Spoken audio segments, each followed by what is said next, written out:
오늘 보면 이 부모님을 공경하라 라고 하는 제목인데요. 자녀 없는 가정은 있어도 부모 없는 가정은 없어요. 부모님은 꼭 계시는 분입니다. 그런데 부모님은 나이가 들면 들수록 더 그리워지는 분이 부모님이세요. 어릴 때 생각에는 나이가 들면 과거가 잊어버려진다고 생각을 하지만 다른 것은 잊어버려지지만 부모님 사랑은 안 잊어버려져요. 그렇게 연세 드신 분들이 힘들고 어려우면은 어머니 그러고 울어요. 어머니는 그만큼 우리 마음에 새겨진 분이 부모님이세요. 그런데 그 부모님은 기다려주지 않아요. 우리가 철이 들고 감사합니다 라고 얘기를 할 정도 같으면 부모님은 이미 떠나서 후회만을 남기고 자녀들이 있게 만드는 것이 부모님이다 이렇게 생각을 합니다. 그리고 우리는 말할 때마다 감사합니다, 사랑합니다, 행복합니다 라는 말을 하는데 이 말을 하는 사람들은 어떤 사람이냐 하면 여호와를 나의 힘으로 삼고 여호와를 나의 요새로 삼고 여호와를 나의 반석으로 삼는 사람이 이런 말을 주고 이런 말을 받을 수 있는 그런 넉넉한 사람이 되는 겁니다. 예수님께서 공생의 기간 동안에 예수님을 따르는 많은 사람들이 있었는데 니고데모라고 하는 사람이 예수님을 유심히 살폈어요. 그러니 니고데모 마음속에 저분이야말로 대단한 분이야. 내가 한번 상담을 해봐야 돼. 이런 생각을 하고 밤에 조용히 예수님을 찾아갔어요. 그는 바리새인이었지만은 그래도 예수님의 그 신비한 표적을 보면서 거기에 가서 이제 만나게 되는 거예요. 조용히 찾아온 니고데모에게 예수님은 요한복음 3장 3절에 이렇게 대답을 하십니다. 진실로 내게 이르노니 사람이 거듭나지 아니하면 하나님의 나라를 볼 수 없느니라 라고 얘기를 했어요. 이 말을 들은 니고데모가 이렇게 말하는 거죠. 사람이 늙으면 어떻게 다시 날 수 있습니까? 두 번째 모태에 들어갔다가 날 수 있습니까? 라고 물어봤어요. 그리고 예수님께서 하신 말씀이 육으로 나는 것은 육이고 영으로 나는 것은 영이니라 라고 얘기를 했어요.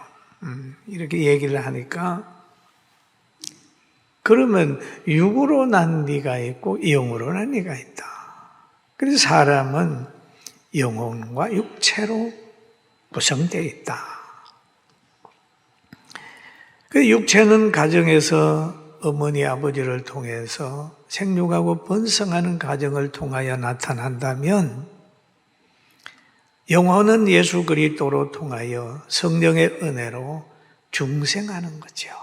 그래서 바울 사도는 사람을 가르쳐서 겉사람과 속사람, 자기도 보면 겉사람도 있지만 속사람도 있어 이렇게 해요. 겉사람과 속사람. 겉사람은 가정에서 가족의 보호받으면서 부모님과 더불어 살아가죠. 그 육체예요. 속사람은 바로 신령한 가족인 교회에 와서 하나님의 말씀과 성령의 인도함을 받아 쭉쭉 자라고 행복해지고 있다가 예수님이 만든 그 길, 진리의 길, 영생, 그 다음에 영원한 길로 천국 가는 거예요. 그걸 얘기를 하는 거예요. 그런데 우리가 이 땅에서 살아가다가 보면 어버이 주간이 되면 즐거웠던 때가 있는가 하면 때로는 허전할 때가 있습니다. 어릴 때는 카네이션을 가지고 어머니 가슴에 꼽아주면서 엄마 축하해, 어머니 날이야. 그러면 어머니들 좋아하고 연세 드신 어머니도 환하게 웃으면서 보람을 느끼며 자녀들을 볼 때가 있죠. 이럴 때가 있는데 나이가 들어가서 70이 넘고 80이 넘으면 어버이 주간을 맞이하면 다시 자녀로 돌아가서 어머니의 빈자리를 바라보면서 과거로 돌아가서 내가 그때 잘할 걸 너무 잘못한 거 많아 그러면서 눈물 짓는 사람들도 많습니다. 우리 직분자들도 보면은 과거에는 부모님이 오셔서 이날이면 그냥 인사했는데 지금 아무도 없어요. 왜? 나이가 들어가니 다 부모님 돌아가셨어요.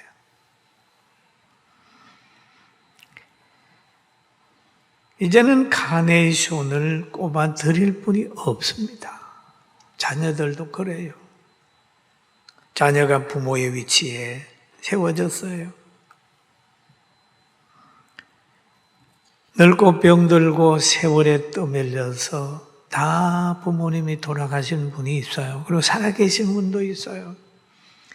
살아계신 분들에게는 더 많이 효도하고 하나님의 나라 가신 부모가 있다면 하나님이 부모라고 생각하는 그분들에게 다시 부모처럼 잘 공개한다면 기뻐하는 겁니다.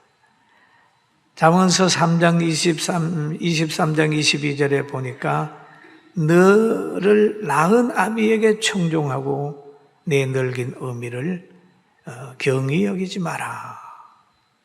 이렇게 얘기를 하면 어떤 사람 그래요. 저에게는 청종할 아비가 없습니다. 저에게는 존경하고 사랑할 수 있는 늙은 어미도 없습니다. 그렇게 대답할 사람도 있을 거예요. 그런데 바울 사도는 믿음의 아들 디모데에게 이렇게 얘기한 부분이 있습니다. 늙은 이를 꾸짖지 말고 거나대 아비에게 하듯 하며 젊은 이에게는 형제에게 하듯 하라. 늙은 여자에게는 어미에게 하듯 하며 젊은 여자에게는 온전히 깨끗함으로 자매에게 하듯 하라. 그렇게 얘기해요. 그러면 연세가 드신 분들에게는 아버지에게 하듯 하고 연세 드신 여자분들에게 어머니에게 하듯 해라. 라는 얘기를 하죠. 그러면서 디모데서에 보면은 늙은 이를 꾸짖지 말고 그 나이에 아비에게 하듯 하며 젊은이에게는 형제에 대하듯 하라.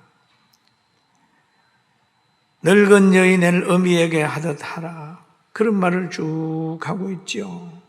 여러분, 나이가 들면은요, 섭섭한 게 많아진대요.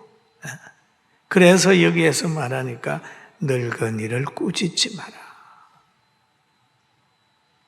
섭섭해지는 게 많잖아요. 그냥 바른 소리로 한마디 한 것도 그냥 노인들은 잘 삐져요. 저도 나이가 들어보니까 옛날하고 달라. 누가 한마디만 해도 자꾸 삐지려고 그래요. 삐지는 거예요. 그러니까 그러면서 이 땅에서 부모님 없다고 자절하지 말고 여러분에게는 부모가 있어요. 우리에게는 존재하는 가정이 있습니다. 육신의 가정은 연약할지 몰라도 하나님이 만든 신령한 가정은 영원한 가정이고 성령이 역사하는 가정이고 사탄을 지배하는 가정이고 희망을 주는 가정인 교회가 있어요. 할렐루야. 믿습니까? 이 믿음을 가져야 된다.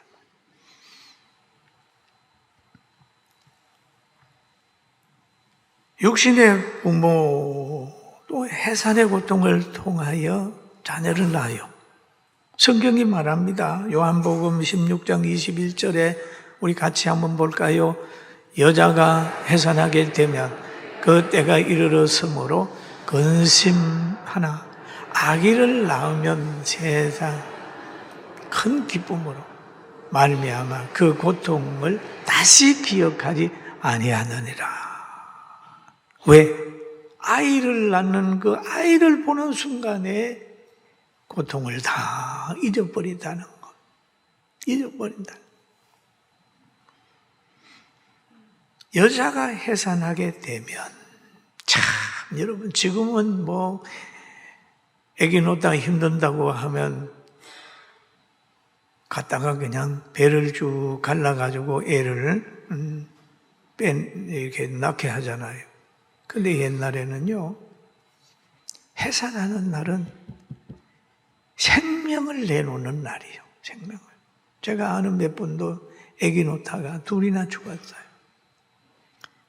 그래서 옛날 어른들 보면 애기 놓으러 들어갈 때 이렇게 신발을 벗어놓고 돌아보면서 아이고 내가 애기 놓고 이 신발을 신고 갈 수 있을라나 이렇게 하면서 근심하고 애기 놓으러 들어간 거예요. 해산의 고통. 자녀가 태어날 때 필연적으로 하는 고통이 해산의 고통. 근데 이 해산의 고통을 하고 나면 아이가 태어나면 그걸 또 잊어버려요. 그러니까 한 사람, 두 사람, 세 사람, 어떤 분은 보니까 12명을 낳았어. 왜? 해산의 고통도 아기를 얻는 기쁨에 비하면 극복할 만하다는 이게 어머니의 마음이에요. 그러면 여러분 육신의 가정을 이루어지는데도 해산의 고통이 필요하는데 하나님의 교회가 세워지는 것도 해산의 고통이 있습니다. 한 사람의 신자가 태어나는데도 해산의 고통이 있어요. 바울 사도는 고린도 교회에다가 4장 15절에 이렇게 얘기를 해요. 그리스도 안에 1만 서성이 있으되 아비는 많지 아니하니 그리스도 예수 안에서 복음으로 너희를 낳았습니다. 그러니까 우리가 바울의 신앙을 복음으로 너희를 낳았습니다. 낳는 사람이 누굽니까? 음이잖아요. 복음으로 낳았어.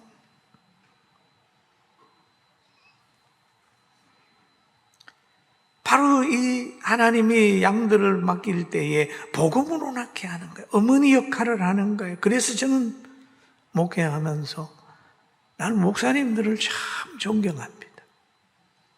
왜? 뭐 다는 아닐 수도 있지만은 목회하면서 복음으로 신자들을 변화시키는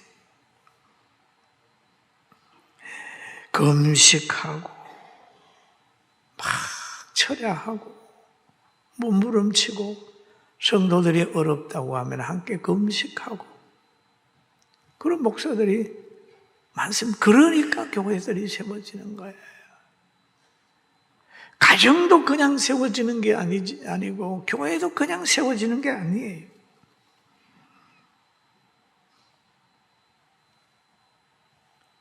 그런데 바울 사도도 그러잖아요. 에베소 교회에다가 하는 말이 있어요. 감옥에 있으면서도 이런 말 하지요. 자녀들아 주 안에서 내 부모를 순종하라 이것이 옳으니라. 내 아버지와 어머니를 공경하라 이것이 약속 있는 첫 계명이니 내가 잘되고 땅에서 장수하리라. 자녀는 부모에 대한 의무가 공경하는 거거든요. 주 안에서 순종하는 거잖아요. 그 의무를 함에도 하나님은 약속하기를 내가 땅에서 축복할게, 잘되게 할게. 여러분, 효동하라고 하는 거는요, 윤리를 넘어서 하나님의 명령이에요. 명령이에요. 그같이 육신의 가정도 낳아주는 부모에게, 양육한 부모에게 잘하라는 거예요. 또 교회도 보게 되면은, 교회도 지금 우리나라 원로 목사들 많이 있잖아요. 교회가 잘 돌아봐야 돼요. 잘 돌아보고 공개해야 돼요. 그래야 교회 역할을 하는 거예요. 오늘날 큰 교회가 그냥 만들어졌나요? 과거에 수고한 우리 선배들이 있어요.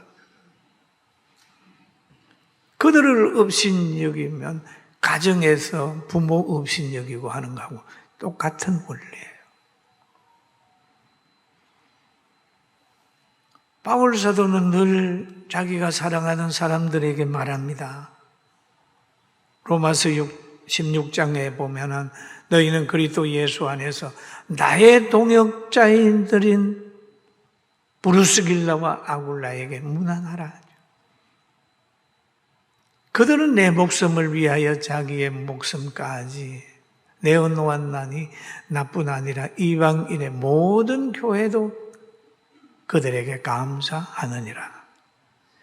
그럼 바울이 사역을 할 때, 전도를 할 때 열심히 도왔다. 알아주라는 거죠. 귀하게 여기라는 거죠. 그게 이게 지금 성경이 우리에게 가르쳐준 말씀이에요. 그리고 데살로니가 전서에 보면은 우리가 너희 모두로 말미암아 항상 하나님께 감사하며 기도할 때마다 너희를 기억하면 너희 믿음의 역사와 사랑의 수고와 주 예수 그리스도에 대한 소망의 인내를 우리 하나님 아버지께 끊임없이 기억함이니 라는 얘기예요. 세워진 교회는 이렇게 데살로니가 교회처럼 가야 된다고 얘기를 하고 있어요.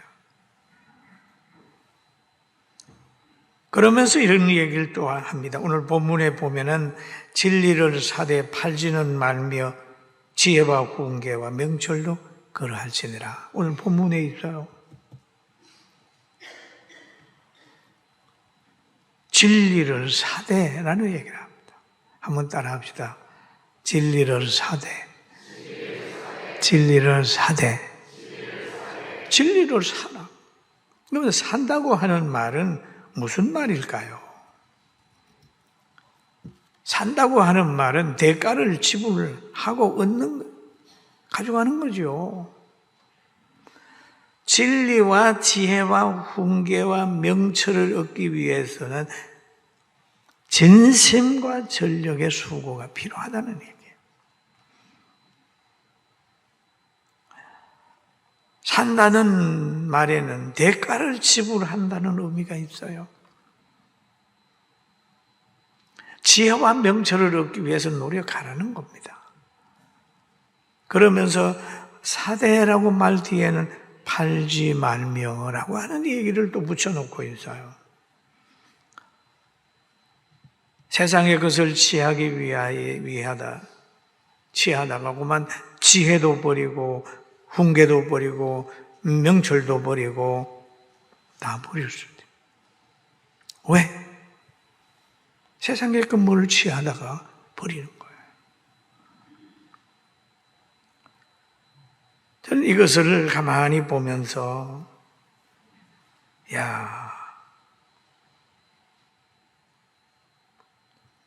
주님의 말씀을 생각해요. 거룩한 것을 개에게 주지 말며 너희 진주를 돼지에게 던지지 말라. 그들이 그것을 발로 밟고 돌이켜 너희를 찢어 상하게 할까 염려하라. 우리 세상을 보면은 우리의 순수함, 우리의 중심이 오히려 사람들에게 안 먹혀 들어가고 오히려 욕으로 돌아올 때가 있습니다. 전도를 하는데 얼마나 좋은 것이 전도입니까? 천국 가는데요. 천국 가게 하는데. 또 어떤 사람이 요양원을 하는데 병든 부모님을 갖다 모셨는데 잘 돌아봤더니 건강이 회복됐대요. 근데 후손들이 와서 화내더라는 거예요. 왜 회복시켰냐고.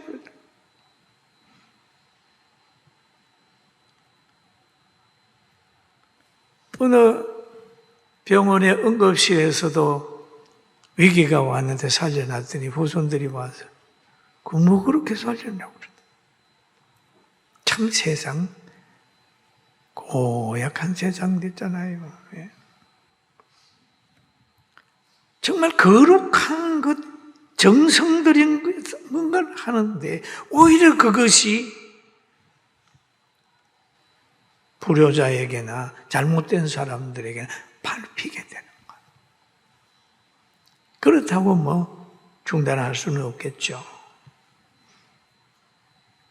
잠언서 23장 24절에 보니까 내 아비는 즐거울 것이고 지혜로운 자식을 낳는 자는 그로 말미암아 즐거울 것이다 라고 얘기를 하죠. 그럼 의인이 뭐냐 얘기죠. 의인이 뭐냐. 악인이 많으면 의인이 고통을 당하고 그렇잖아요. 그렇습니다. 오직 의인은 믿음으로 말미암아 살리라. 믿음으로 사는 사람이 의인이고 믿음으로 사는 자녀를 둔 부모가 행복해지는, 믿음으로 사는 자녀를 둔 사람은 장사의 수중에 화살 같은 능력을 많이 가진 거죠. 기업과 상금과 상급을 받아서 원수를 제압하는 무기가 누구냐? 자녀들이라고 또 성경이 얘기하고 있어요. 사무엘이 부모의 뿔이 됐고 부모의 영광이 되었고 요셉이 야곱을 잘 모시는 사람이 됐어요. 또 바울 사도는 그런 말을 하지요. 데살로니가 교회를 칭찬하고 또 육신적으로 부모에게도 잘하라 라고 하는 말씀을 전하고 있습니다. 말하고 있습니다. 여러분, 좋은 부모가 되고 좋은 자녀가 됩시다. 할렐루야. 부모님은 소중한 거예요. 바울 사도가 그렇게 얘기를 하잖아요. 내가 자기가 양육한 성도들이 그리스도의 형상을 가지기까지, 그리스도의 인격을 담게 하기까지 나는 해산의 고통을 느낀다. 그러죠. 해산의 고통을 느껴서 가정이 이루어지고 해산의 고통을 느껴서 교회가 거룩한 가정이 지금 이루어지고 있는 거죠. 그러면 이제는 영육 간에 균형 잡힌 삶은 뭡니까? 교회를 가정처럼, 가정을 교회처럼 사랑하고 가는 거예요. 성도들은 전체 가족이에요. 예수 그리스도의 피로 맺어진 가족이에요.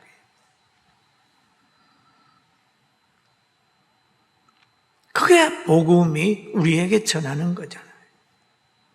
그리고 우리가 성장도 보면 균형 잡힌 성장이 있어야 되는데 사무엘상 2장 26절에 보니까 사무엘이 점점 자라며 여호와가 사람에게 은총을 받았다. 사람에게만 아니라 여호와와 사람에게 은총을 받았다. 누가복음 2장 52절에 보니까 예수는 지혜가 달아가며 하나님과 사람에게 더 사랑스러워졌다. 이 균형이에요.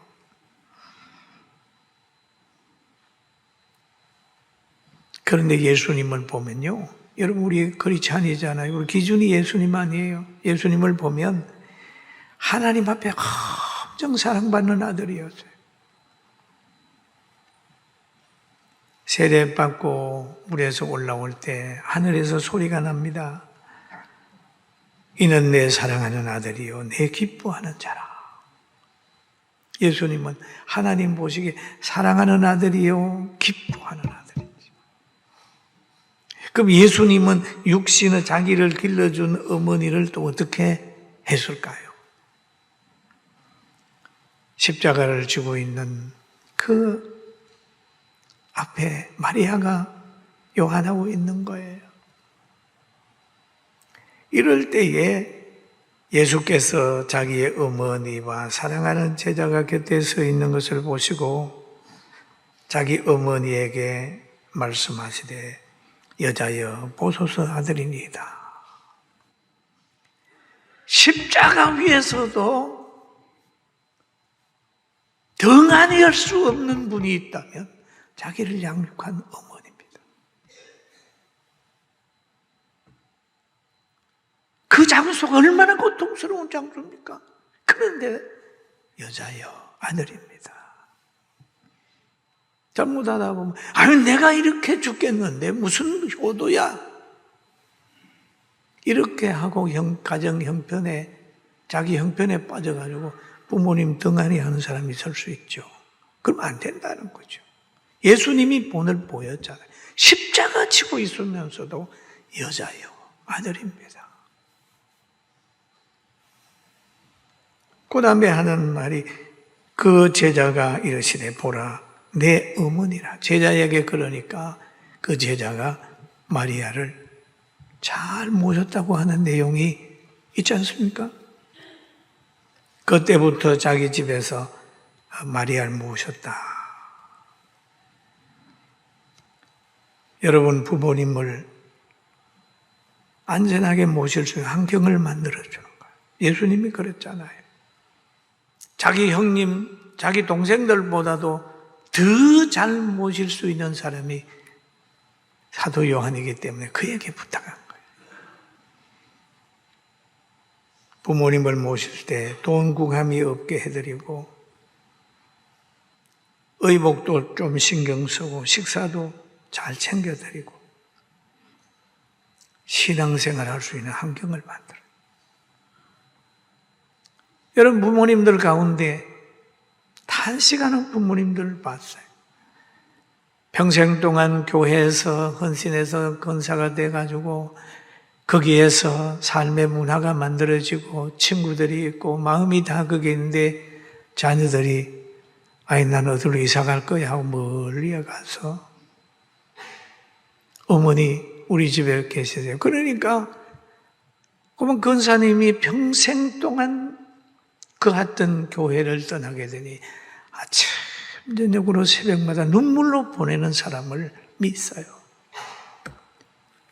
부모 의사 갈 때 학군 따지는 것보다도 더 부모님이 신앙생활 할 수 있는 그걸 한번 생각해 보라. 중요한 겁니다. 제가 그런 분을 만났어요. 에덴 기도원에 다닐 때에 어떤 분이 저 부산에서 어느 교회에서 헌신했고 있던 분이 바늘로 이사를 와가지고 자나깨나 친구 생각, 자나깨나 헌신했던 교회 생각에 가슴 치는 그분 이 얘기를 제가 들었습니다. 오늘 어버이날을 맞이해서 다시 한번 부모님을 이해하고 교회가 신령한 가정이라는 거 한 번 더 자각하게 되기를 주의 이름으로 축원합니다. 그러면서 여기에 23장 26절에 한번 같이 읽어볼까요? 내 눈으로 내 절로 내 아들아 내 마음을 내게 주며 내 마음을 하나님께 주라. 내 마음을 부모에게 주는 거야. 내 마음을 내게 주며 하나님께 주는 거죠. 그럼 마음을 하나님께 드리는 거 어떻게 할까요? 예배하는 거예요. 그 다음에 연보하는 거예요. 모든 물질 생기면 먼저 하나님. 물질이 있는 곳에 마음도 있잖아요. 마찬가지예요. 부모님에게도 늘 마음 드리려고 하면 물질적으로 궁함이 없도록 늘 만들어주시다. 왜냐하면 내 보물이 있는 곳에 내 마음이 있느니라 하죠. 하나님께도 부모님께도 효도하는 방법은 늘 마음이 들여져야 돼요. 하나님이 기뻐하는 길은 예수 믿고 구원받는 거죠. 먼저는. 그리고 또 만약에 눈으로 내 길을 즐거워할지어다. 예수님은 바로 길이요 진리요 생명이니 십자가 바라보면서 늘 희망을 가지라. 여러분 행복합니까? 행복합니까? 예수 믿는 우리들은 참 행복해요. 얼마나 행복합니까? 무슨 찡그린다고 뭐 문제 해결되는 거 있나요? 즐겁게 사는 거예요. 오늘부터 여러분 우리 행복하게 즐겁게 삽시다. 오늘 저희 교회가 예배당 짓고 나가지고 상당히 어려울 때입니다. 제가 기도를 하다가 우리 교회 예배당 짓는 것이 교회의 목적은 아니지. 그럼 우리 뭐 할까 생각하다가 이 원로 목사님들이나 어려움 당한 분들을 생각을 했어요. 그래서 우리 원로 목사님들 한번 한 30가정만 10년 됐습니다. 조금이라도 우리 성도들이 연보한 걸 가지고 좀 전해드리면 좋겠다. 한때는 총회나 노회를 통해 하려고 하니까 중간에서 자꾸 뭔가 누수되는 그게 있는 것 같아서 직접 우리 재정부에서 총회 추천을 받아가지고 30가정을 해가지고 지금 10년째 지금 한 달에 계속 조금씩 보내드리고 있습니다. 왜? 가장 어렵다고 총회에서 이분들은 가장 어렵습니다 한 분들을 골랐는데 이번에 초청받은 분들이 총회에서 이분들은 좀 힘이 돼줘야 됩니다 해가지고 한 분들입니다. 가다가 보면은 돌아가셔서 자녀들이 전화가 와서 우리 아버지 돌아가셨습니다. 이제 안 보내도 됩니다. 그러면 또 다른 번으로 이렇게 연결을 해가지고 하는 거죠. 왜요? 한국교회를 헌신한 길른 원로 목사들이 너무 귀해요. 바울은 나이가 들면 들수록 마지막에 이런 고백을 합니다. 항상 기뻐하라. 쉬지 말고 기도해라. 하나님과 항상 교통하라는 말이잖아요. 기도하라는 말은. 세상 사람들이 말하는 기도하고 우리가 성경이 말하는 기도하고 달라요. 자기 소원을 들어달라는 게 아니고 기도의 제일 중요한 것은 하나님 저 어떻게 살면 돼요? 하나님의 뜻을 구하는 거예요. 이거 들어주세요. 그게 아니라 하나님 이 나이에 내가 어떻게 살면 돼요? 이 문제를 해결하려고 하는데 어떻게 하면 돼요? 물어보는. 예수님이 기준을 정해줬잖아요. 아버지, 저에게 이 잔을 명쾌하소서. 그러나 아버지 뜻대로 해주세요. 그러잖아요. 기도할 때는 뭐 자기 고집 피우면서 이거 해주세요 보다도 하나님 뜻이 뭡니까? 기도하는 거예요. 항상 하나님께 묻고 가라는 거예요. 그리고 범사에 감사하는 것은 하나님은 나쁜 환경 주지 않으니까 문제가 생길 때마다 하나님께서 더 좋은 길을 열어주시려고 그러면서 기도하면서 기대하는 거죠. 저는 어머니날을 맞이하면 우리 어머니 생각을 가끔 하면 참 미안해요. 제가 천막을 치고 여기서 개척을 했을 때 또 집으로 들어갔어요. 두 번째 교회. 들어가는데 우리 어머니가 저 서울에서 형님 집에 계시다가 쌀을 한 대방 이고 오셨어요. 며칠 지난 다음에 제가 전도하러 나갔다가 오니까 저녁 할 무렵인데 우리 어머니가 나가셔요. 어머니 어디 가서요? 간대. 집에 가신대. 아니 저녁 시간인데 어디 가세요? 가시면서 하는 말, 야 쌀이 있어야 밥을 하지. 그러면서 가시더라. 저녁 하시려고 가보니까 쌀이 없는 거야. 그러니 어머니가 얼마나 마음 상해서 그냥 가버려요. 그래서 군포 역까지 따라갔어요. 두 사람이 따라가서. 뭐 방법이 없잖아요. 그러니 그 계단을 우시면서 기어서 올라가요. 왜? 아들 집에 오니까 저녁하라고 하니까 쌀이 떨어졌지. 이 과정을 쫙 겪으면서 기도해요. 어머니 조금만 기다리세요. 하나님은 분명히 승리하게 할 거예요. 그런데 제가 차를 사니까 우리 어머니가 중풍에 쓰러져요. 그렇게 가고 싶은 시골에 못 가죠. 고기 사드릴 형편되니까 치아가 다 빠져. 가정집에서 잘 모실 수 있는 환경이 되고 흔들 의자도 하나 놔드릴 형편이 되니까 어머니는 세상을 떠나죠. 그래서 제가 부모님은 기다려주지 않는다 라고 하는 글을 써서 지금 신문에 기고한 내용도 있습니다.